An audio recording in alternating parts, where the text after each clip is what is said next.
მოგესალმებით, კვლავ შინაურულის მარტივი რეცეპტების არხიდან. დღეს მოგიტანეთ ქათმის რულეტი ძეხვი, რომელიც იდეალურია ბავშვებისთვის, რადგან არის ჯანსაღი, გემრიელი, ასევე არის იდეალური წონის კლების პროცესში. არის ძალიან მარტივად მოსამზადებელი. მაშ ასე დავიწყოთ. მოუხარშოთ ან მთლიანი ქათამი, ან როგორც მე, ფილე და ბარკლები. როცა ქათმის ხორცი კარგად მოიხარშება, ამოვიღოთ ბულიონიდან. ბულიონი არამს და არამს არ გადავღვაროთ და ხორცი შევაგრილოთ.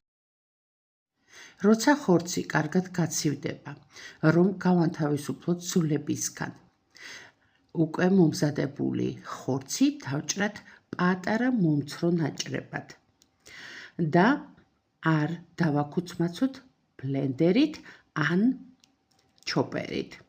მომზადოთ ბოთლი, აი ესე გადავჭრათ და დაქუცმაცებული ხორცი კი მოვათავსოთ ჯამში. დავამატოთ ნივრის ფხვნილი ან გახეხილი ნიორი, მარილი, გემოვნებით შავი პილპილი და პაპრიკა. ყველაფერი კარგად ამოვურიოთ, რომ ხორცში თანაბრად გადანაწილდეს სანელებლები და შემდეგ ეს მომზადებული ხორცის მასა გადავიტანოთ უკვე გადაჭრილ და მომზადებულ ბოთლში. როცა კარგად ჩავტკეპნით ხორცს, შემდეგ მოვამზადოთ უკვე ჟელატინის მასა. დაგვჭირდება ნებისმიერი ჟელატინი. 15 გრამ ჟელატინს დავასხათ 50 მl ანადუღარი ოთახის ტემპერატურის წყალი და გავაჩეროთ გასაღვევებლად 10 წუთი.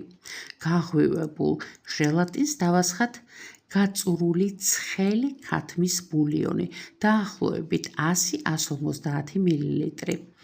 ხოლო შემდეგ კარგად ავურიოთ, რომ გაღვივებული ჟელატინი კარგად გაიხსნას და ეს ჟელატინიანი მასა დავასხათ ბოთლში მოთავსებულ ქათმის ხორცს, ისე რომ ხორცის ყველა ნაჭერი ჟელატინიანი მასით დაიფაროს, ხოლო შემდეგ შევდგათ მაცივარში გასამყარებლად და გასაცივებლად. ხორცის რულეტი უკვე გამყარდა მაცივარში, გამოვიტანოთ მაცივრიდან და ამოვიღოთ ხორცის რულეტი ბოთლიდან. ბანალურად მაკრატელს შემოვაჭრათ ბოთლი, ან უბრალოდ ჩავდგათ ბოთლიანად თბილ წყალში და ასე ადვილად ამოვიღებთ ხორცის რულეტს. შემდეგ კი რულეტი დავჭრათ ძეხვივით თხელ ნაჭრებად და ასე გემრიელად მივირთვათ. ეს რულეტი ძალიან უყვართ ბავშვებს, რომელიც მდიდარია კოლაგენით, რომელიც იდეალურია ძვლებისთვის, სახსრებისთვის და ჩვენი კანისთვის. დღეს ამით გემშვიდობებით. მადლობა, რომ გიყურეთ. მომავალ მარტივ რეცეპტამდე.